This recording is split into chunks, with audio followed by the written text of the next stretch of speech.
Hello hi എൻ്റെ എല്ലാ കൂട്ടുകാർക്കും ഡെയിലി വ്ളോഗ്സിൻ്റെ പുതിയൊരു വ്ളോഗിലേക്ക് വീണ്ടും സ്വാഗതം. എല്ലാവരും സുഖമായും സന്തോഷമായിട്ടൊക്കെ ഇരിക്കുകയല്ലേ? ഞാനും ഇവിടെ സുഖമായിട്ടിരിക്കുകയാണ്. 2 ദിവസം അത്യാവശ്യമായിട്ട് കുറച്ച് കാര്യങ്ങളൊക്കെ ഉണ്ടായിരുന്നു കേട്ടോ.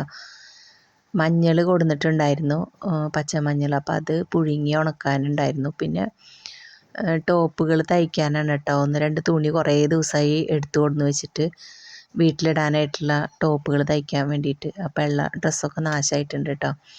അപ്പോൾ അതൊന്ന് തയ്ക്കാം, നാളെ തയ്ക്കാമെന്ന് വിചാരിച്ചിട്ട് അങ്ങനെ ഇരിക്കും. അപ്പോൾ അതൊക്കെ തയ്ക്കാനുണ്ടായിരുന്നു. അങ്ങനെ കുറച്ച് കാര്യങ്ങളൊക്കെ ആയിട്ട് നമ്മൾ ഈ വീഡിയോ പിടുത്തവും പിന്നെ അത് എഡിറ്റിങ്ങും വോയിസ് ഓവർ കൊടുക്കലും പിന്നെ വീട്ടിലെ പണികളും അതൊക്കെ കഴിഞ്ഞ് വരുമ്പോഴേക്കും ചാച്ചുകുട്ടി വരും. അപ്പോൾ പിന്നെ സമയം തീരെ ഉണ്ടാവാറില്ല കേട്ടോ. അപ്പോൾ എന്തായാലും 2 ദിവസം വീഡിയോ ഇടാതെ പിന്നെ കിച്ചുമോൻ ടൂറ് പോകുമായിരുന്നു കേട്ടോ ഞായറാഴ്ച. അപ്പോൾ അവന് കുറച്ച് സാധനങ്ങളൊക്കെ മേടിക്കാനായിട്ടുണ്ടായിരുന്നു. അപ്പോൾ അതൊക്കെ മേടിക്കാനായിട്ട് പോകും. അങ്ങനെ കുറച്ച് കാര്യങ്ങളൊക്കെ ആയിട്ടാണ് കേട്ടോ 2-3 ദിവസമായിട്ട് ഫുള്ള് ബിസിയായിരുന്നു. നമ്മൾ മഞ്ഞൾ പുഴുങ്ങി ഉണക്കാട്ട ആ ദിവസം തുടങ്ങിയതാണ് കേട്ടോ ഇപ്പോൾ മഴ. ഇനിയിപ്പോൾ കുറച്ച് ദിവസം മഴ തന്നെയാവും എന്ന് പറയുന്നു. ഇവിടെയൊക്കെ തിങ്കളാഴ്ച നല്ല മഴയായിരുന്നു കേട്ടോ. നിങ്ങളുടെ അവിടെ മഴയുണ്ടോ എന്നൊക്കെ ഒന്ന് കമൻറ്റ് ചെയ്ത് പറയണേ. പിന്നെന്താണ്, നമ്മുടെ പതിവ് ഉപ്പുമാവാണ് കേട്ടോ. അത് ഞാൻ ശനിയാഴ്ച വൈകിട്ട് ഉണ്ടാക്കിയതാണ്. നമ്മുടെ ഉപ്പുമാവൊക്കെ എല്ലാവരും കണ്ട് മടുത്തിട്ടുള്ളതായിരിക്കും.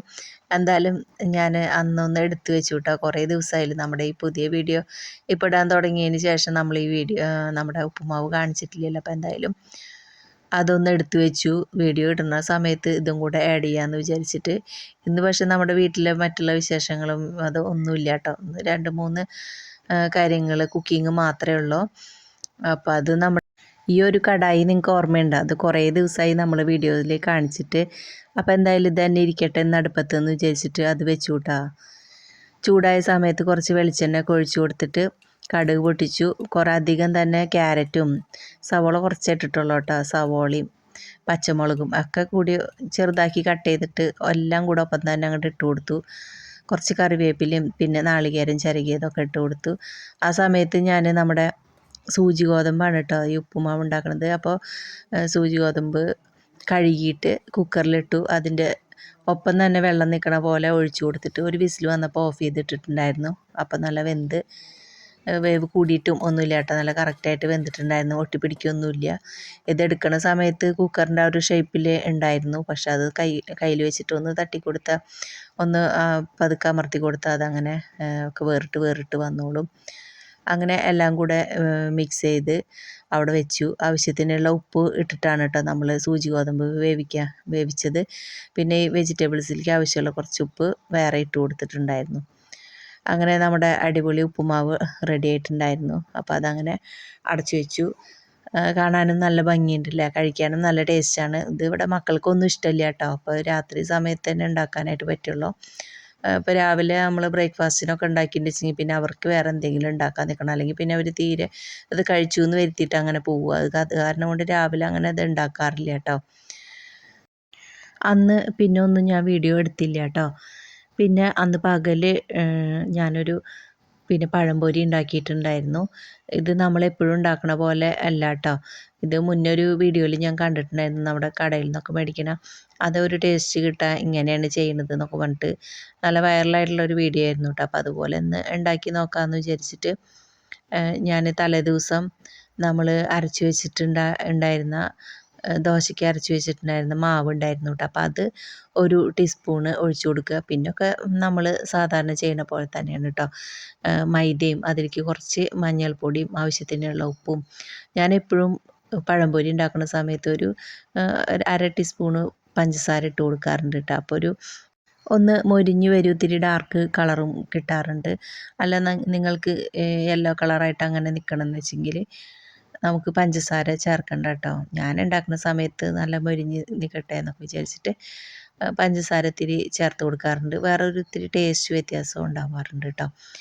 അപ്പോൾ അതിലേക്ക് നമ്മൾ അരച്ച് വെച്ചിട്ടുണ്ടായിരുന്നു. തലേദിവസം അരച്ച് വെച്ചിട്ടുള്ളതാണ് കേട്ടോ. അപ്പോൾ രാവിലെ ഇഡ്ഡലിയാണ് ഉണ്ടാക്കിയിട്ടുണ്ടായിരുന്നത്. അപ്പോൾ അതിൻ്റെ ബാക്കി കുറച്ച് ഇരുന്നായിരുന്നു കേട്ടോ. അപ്പോൾ മക്കൾ വരുമ്പോഴേക്കും കാരമൽ ദോശ ഉണ്ടാക്കി കഴിക്കാറുണ്ട്. നമ്മൾ രാവിലെ ഇഡ്ഡലി ദോശയൊക്കെ ആണെങ്കിൽ ഞാൻ കുറച്ച് ബാക്കിയുള്ളത് എടുത്ത് വയ്ക്കാറുണ്ട് കേട്ടോ. ആവശ്യത്തിനുള്ളത് ഉണ്ടാക്കി പിന്നെ ബാക്കിയുണ്ടെങ്കിൽ അതങ്ങനെ വെക്കും. പിന്നെ സ്കൂൾ വിട്ട് വരുന്ന സമയത്ത് മക്കൾക്ക് കാരമൽ ദോശ ഉണ്ടാക്കി കൊടുക്കാറുണ്ട്. അന്ന് പക്ഷേ ഞാൻ വിചാരിച്ചു നോക്കുമ്പോൾ ഇത്തിരി ഉള്ളൂ കേട്ടോ. അത് 3 ആൾക്കും ഉണ്ടാക്കി കൊടുക്കാനുള്ളതൊന്നുമില്ല.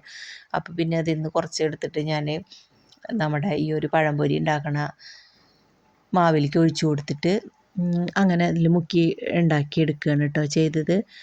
അപ്പോൾ ഇതിൽ ഞാൻ പറഞ്ഞല്ലോ ഇത്തിരി അധികം ഉണ്ടായിരുന്നു. ഒരു 4 ടീസ്പൂണൊക്കെ ഉണ്ടായിരുന്നു കേട്ടോ. നമ്മൾ അത്രയും ചേർക്കേണ്ട ആവശ്യമില്ല എന്ന് തോന്നുന്നു. 1 ടീസ്പൂണൊക്കെ ചേർക്കാനാണ് കേട്ടോ അന്നത് ആ വീഡിയോയിൽ കണ്ടത്. ഞാനിപ്പോൾ ഇത് വെറുതെ വേസ്റ്റ് ആവണ്ടല്ലോ എന്ന് വിചാരിച്ചിട്ട് എനിക്ക് ബാക്കിയുള്ള മാവ് ഞാൻ കലക്കിയിട്ടുണ്ടായിരുന്നുള്ളൂ കേട്ടോ. ഈ ഒരു ഇതും കൂട്ടിയിട്ട് അപ്പോൾ അതിലങ്ങനെ പൊരിച്ചെടുത്തിട്ടുണ്ടായിരുന്നു. പക്ഷേ മക്കൾക്കൊക്കെ നല്ല ഇഷ്ടമായി, അവരൊക്കെ കഴിച്ചു. എനിക്ക് പക്ഷേ മറ്റേ പഴംപൊരിയില്ലേ അത് തന്നെയാണ് കേട്ടോ ഇതിനെക്കാട്ടിയും ഇഷ്ടമായത്. അങ്ങനെ അതൊക്കെ കഴിച്ചു, ചായയൊക്കെ കുടിച്ചു. പിന്നെ നമ്മുടെ പതിവ് വൈകിട്ടുള്ള ഓരോ പരിപാടികളൊക്കെ തന്നെയായിരുന്നു കേട്ടോ. ഇപ്പോൾ 2-3 ദിവസമായിട്ട് നല്ല തണുപ്പും പിന്നെ ഇപ്പോൾ ഇന്നലെ തൊട്ട് പിടിച്ചതല്ല മഴ. അപ്പോഴേക്കും ശ്വാസം മുട്ടൊക്കെ തുടങ്ങിയിട്ടുണ്ട് കേട്ടോ. സംസാരിക്കുമ്പോൾ നല്ല വലിവ് തോന്നുന്നുണ്ട്. അപ്പോൾ എന്താണ് അങ്ങനെയൊക്കെ ആയിരുന്നു കേട്ടോ. പിന്നെ ഞായറാഴ്ച വിചാരിച്ചു കുറച്ച് വീഡിയോ ഒക്കെ എടുക്കാം. അപ്പോൾ തിങ്കളാഴ്ച നേരത്തോടു കൂടി വീഡിയോ അപ്ലോഡ് ചെയ്യാമല്ലോ എന്നൊക്കെ വിചാരിച്ചു കേട്ടോ. പക്ഷെ ഞായറാഴ്ച ഒരു ഒടുക്കത്തെ പണിയായിരുന്നു കേട്ടോ. അപ്പടി ഒരു ഒഴിവില്ലാത്ത പണിയായിരുന്നു. അപ്പോൾ പിന്നെ അതൊന്നും എടുത്തില്ല കേട്ടോ. പിന്നെ നമ്മുടെ വെള്ളയപ്പം ഉണ്ടല്ലോ, ഇപ്പം കുറച്ച് ദിവസം മുന്നേ ഉണ്ടാക്കിയില്ലേ നമ്മൾ വെള്ളയപ്പം, അതും ബീഫ് കറിയാണ് കേട്ടോ. രാവിലെ തന്നെ ഉണ്ടാക്കിയത്. അപ്പോൾ അച്ചുവിന് 7:30 പോകണം. ഇനിയിപ്പോൾ ഞായറാഴ്ച അല്ലേ എന്ന് വിചാരിച്ചിട്ട് കുറച്ച് നേരം ഒന്നും അവിടെ കിടക്കാനൊന്നും പറ്റില്ല കേട്ടോ. അപ്പോൾ ഞാൻ 4 മണിക്ക് എണീച്ചിട്ട് വേഗം പിന്നെ വെള്ളയപ്പത്തിനുള്ളതൊക്കെ കുതിർത്താനായിട്ട് ഇട്ടിട്ടുണ്ടായിരുന്നു കേട്ടോ. തലേദിവസം കുതിർത്തിട്ട് രാവിലെ അരച്ചിട്ടുണ്ടാക്കണ വെള്ളയപ്പം ഉണ്ടല്ലോ, അതാണ് കേട്ടോ ഉണ്ടാക്കിയത്. അപ്പോൾ അതൊക്കെ അരച്ച് വെച്ചു. പിന്നെ ബീഫ് കൊണ്ടുവരാമെന്ന് പറഞ്ഞിട്ടുണ്ടായിരുന്നു കേട്ടോ. ഏട്ടൻ രാവിലെ പോയി മേടിക്കാമെന്ന്. അപ്പോൾ പിന്നെ അതിലേക്കുള്ള സവോളയും തക്കാളിയും സാധനങ്ങളൊക്കെ വഴറ്റിയിട്ട് കുക്കറിൽ പിന്നെ അത് കൊണ്ടുവന്നാൽ ബീഫ് കൊണ്ടുവന്നാൽ പിന്നെ അത് കഴുകി അതിലേക്ക് ഇട്ട് അങ്ങനെ എളുപ്പം ചെയ്യാമല്ലോ. അച്ചുമോൾക്ക് പോകുമ്പോഴേക്കും ആവും വേണം. അതുകൊണ്ടാണ് കേട്ടോ അങ്ങനെ ചെയ്യുന്നത്. അപ്പോൾ അതിനൊക്കെ ആയിട്ട് നിന്ന് പിന്നെ വെള്ളയപ്പമൊക്കെ ഉണ്ടാക്കാനും പിന്നെ ചോറിന് വെള്ളമൊക്കെ വെച്ച് ചോറും കൊണ്ടുപോകണമല്ലോ അവർക്ക് പോകുമ്പോൾ. അപ്പോൾ അങ്ങനെയൊക്കെ ആയിട്ട് എന്നിട്ട് തന്നെ പെട്ടെന്ന് ആയിട്ടുണ്ടായിരുന്നില്ല കേട്ടോ. ആയതെന്ന് പറഞ്ഞാൽ നമുക്ക് ഇറച്ചി കൊണ്ടുവന്നാലല്ലേ പിന്നെ അത് ചെയ്യാനായിട്ടും പറ്റുള്ളൂ. അപ്പോൾ പിന്നെ കൊണ്ടുവന്ന് പിന്നെ കുക്കറിൽ എയറൊക്കെ പോയതിന് ശേഷം എടുക്കാനും പറ്റുള്ളൂ. ഭയങ്കര രാവിലെ തന്നെ ഭയങ്കര ബിസിയാവും കേട്ടോ. നമുക്ക് ശനിയും ഞായറും തിങ്കളും അങ്ങനെയൊന്നുമില്ല. എല്ലാ ദിവസവും അച്ചുവിന് ക്ലാസ്സും അല്ലെങ്കിൽ ട്യൂഷനും ഉള്ളത് കൊണ്ട് തന്നെ, അല്ലെങ്കിൽ പിന്നെ സ്കൂളിലെ ദിവസമാണ് കേട്ടോ പിന്നെയൊന്നും നമുക്ക് ആയത്തിൽ ചെയ്യാനായിട്ട് പറ്റുള്ളൂ. ഈ ട്യൂഷനുള്ള കാരണം കൊണ്ട് പറ്റില്ല. ഇവിടുന്ന് 7:30 ആണ് ബസ്. പിന്നെ ഞായറാഴ്ച അതായിട്ടോ. അപ്പോൾ അങ്ങനെയൊക്കെ ആയിട്ട് അതിനൊക്കെ ആയിട്ട് നിന്നു. പിന്നെ അതൊക്കെ കഴിഞ്ഞ് ഞാൻ തലേദിവസം തന്നെ ഏട്ടൻ ചിക്കൻ മേടിച്ച് കൊടുത്തിട്ടുണ്ടായിരുന്നു കേട്ടോ. അപ്പോൾ അത് ഒക്കെ കഴുകി വൃത്തിയാക്കിയിട്ട് നമ്മുടെ ബ്രോസ്റ്റ് ഉണ്ടാക്കുമല്ലോ, അപ്പോൾ അതിനൊക്കെ സെറ്റാക്കിയിട്ട് വെച്ചിട്ടുണ്ടായിരുന്നു. ഇത് ഉണ്ടാക്കാനായിട്ട് നല്ല എളുപ്പമാണ് കേട്ടോ. തലേദിവസമൊക്കെ റെഡിയാക്കിയിട്ട് വെച്ചാൽ പിറ്റേ ദിവസത്തേക്ക് നമുക്ക് ഇതിൻ്റെ ഈ ഒരു പൊടി ഉണ്ടല്ലോ അത് ആക്കിയെടുത്താൽ മതി. അതും എളുപ്പമാണ്. അപ്പോൾ തലേദിവസം തന്നെ ചിക്കനൊക്കെ കഴുകി വൃത്തിയാക്കിയിട്ട് അതിലേക്ക് കുറച്ച് തൈരും പിന്നെ മഞ്ഞൾപ്പൊടി പിന്നെ കുറച്ച് മുളക് പൊടി അല്ലെങ്കിൽ കുരുമുളക് പൊടി ഇട്ട് കൊടുത്താൽ മതി. പിന്നെ ഇത്തിരി വെളുത്തുള്ളി നല്ലപോലെ പേസ്റ്റ് ആക്കിയിട്ട് അതും ചേർത്ത് കൊടുത്ത് പിന്നെ മസാലപ്പൊടിയൊക്കെ ഇട്ട് കൊടുത്തിട്ട് അങ്ങനെ നല്ലപോലെ മിക്സ് ചെയ്തിട്ട് ഫ്രിഡ്ജിൽ വെച്ചു. അതിന് ശേഷം പിന്നെ രാവിലെയാണ് കേട്ടോ നമ്മൾ കുറച്ച് പിന്നെ ഓട്സും പിന്നെ കോൺഫ്ലവറും ഒരു 2 ടീസ്പൂണൊക്കെ കോൺഫ്ലവർ മതി. ഓട്സ് പിന്നെ മൈദ അങ്ങനെ ഒക്കെ കൂടിയിട്ട് മിക്സ് ചെയ്യുക. അതിലേക്ക് കുറച്ച് മസാലപ്പൊടിയും പിന്നെ കുറച്ച് മുളക് പൊടിയും കാശ്മീരി മുളക് പൊടി ഇട്ടിട്ടുണ്ടെന്ന് വെച്ചെങ്കിൽ നല്ല കളറ് കിട്ടാനും പിന്നെ അത് എരിവും ഉണ്ടാവില്ലല്ലോ. ഇത് എരിവില്ലാത്തൊരു ഇതാണല്ലോ. അപ്പോൾ അതിലേക്ക് പിന്നെ ആവശ്യത്തിനുള്ള ഉപ്പും ഒക്കെ മിക്സ് ചെയ്ത് വെക്കുക. എന്നിട്ട് നമ്മൾ ഒരു 2 മുട്ട ഉടച്ചൊഴിച്ചിട്ടുണ്ടായിരുന്നു കേട്ടോ. അതിലേക്ക് നമ്മുടെ ഈ ഒരു ചിക്കൻ പീസ് ഡിപ്പ് ചെയ്തിട്ട് ഈ ക്രം കോട്ട് ചെയ്ത് എടുക്കുകയാണ് കേട്ടോ ചെയ്യണത്. എന്നിട്ട് അത് നമ്മുടെ തിളച്ച വെളിച്ചെണ്ണയിലേക്ക് ഇട്ട് കൊടുത്തിട്ട് ഫ്രൈ ചെയ്തെടുക്കുക. അത്യാവശ്യം നല്ല വെളിച്ചെണ്ണയിൽ നമുക്ക് മൊരിച്ചെടുക്കണം കേട്ടോ. അല്ലെങ്കിൽ പിന്നെ ഇത് മുകൾ വശം ഇങ്ങനെ പൊട്ടി പോകാൻ തിരിച്ചിടുമ്പോൾ അങ്ങനെ ഉണ്ടാവും. ഇതിപ്പോൾ ഫുള്ള് മുങ്ങി കിടന്നിട്ടൊന്നുമില്ല കേട്ടോ. എന്നാലും കുഴപ്പമൊന്നുമില്ല. നല്ല തിളച്ച വെളിച്ചെണ്ണയിലേക്ക് നമ്മൾ ഇട്ട് കൊടുക്കണം കേട്ടോ. എന്നിട്ട് ഒന്ന് ഇട്ട് കൊടുത്ത് തിരി കഴിഞ്ഞിട്ട് സിമ്മിൽ വെച്ചിട്ട് നമുക്ക് വേവിച്ചെടുക്കാം. പിന്നെ ഇത് തിരിച്ചിടുന്ന സമയത്ത് ഹൈ ഫ്ലെയിമിൽ വെച്ചിട്ട് തിരിച്ചിട്ട്, അല്ലെങ്കിൽ നല്ലോണം എണ്ണ കുടിക്കും. ഇതിൻ്റെ ഒരു പ്രശ്നം എന്ന് പറഞ്ഞാൽ പെട്ടെന്ന് തന്നെ വെളിച്ചെണ്ണ പിന്നെ നാശാവും കേട്ടോ. നല്ലോണം പൊടി ഉണ്ടാവില്ല ഇതിൽ. മൈദയുടെയും കോൺഫ്ലവറും ഓട്സും ഒക്കെ ഉണ്ടല്ലോ. അപ്പോൾ നമുക്ക് ഒരു ബാച്ച് 2 ബാച്ചൊക്കെ ഫ്രൈ ചെയ്തെടുത്തതിന് ശേഷം വെളിച്ചെണ്ണ അരിച്ചെടുത്തിട്ട് എണ്ണിട്ടാണ് ഞാൻ എടുത്തത്. ഇതിപ്പോൾ കിച്ചുമോന് പോകാനായിട്ടുണ്ടായിരുന്നു, ടൂറ് പോകണ്ടല്ലോ. അപ്പോൾ അവന് 11 മണിക്ക് വീട്ടിൽ നിന്ന് പോകണം.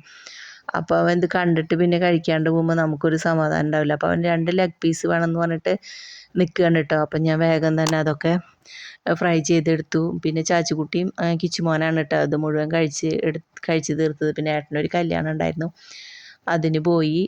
പിന്നെ ഉച്ചതിരിഞ്ഞിട്ടാണ് കേട്ടോ ഞങ്ങൾ പിന്നെ ഫ്രൈ ചെയ്തെടുത്തത്. അപ്പം എനിക്കും ചാച്ചുകുട്ടിക്കും ഉച്ചയ്ക്ക് കഴിക്കാനായിട്ട് 2 വേറെ ആ സമയത്ത് ഫ്രൈ ചെയ്തെടുത്തിട്ടുണ്ടായിരുന്നു. അപ്പോൾ ഇത് കിച്ചുമൊക്കെ കഴിച്ച് അങ്ങനെ ടൂറ് പോയി. ഇന്നത്തെ നമ്മുടെ വിശേഷങ്ങൾ ഇത്രയേ ഉള്ളൂ. നാളെ പുതിയൊരു വീഡിയോ ആയിട്ട് കാണുന്നത് വരെ എല്ലാ കൂട്ടുകാർക്കും ബായ്.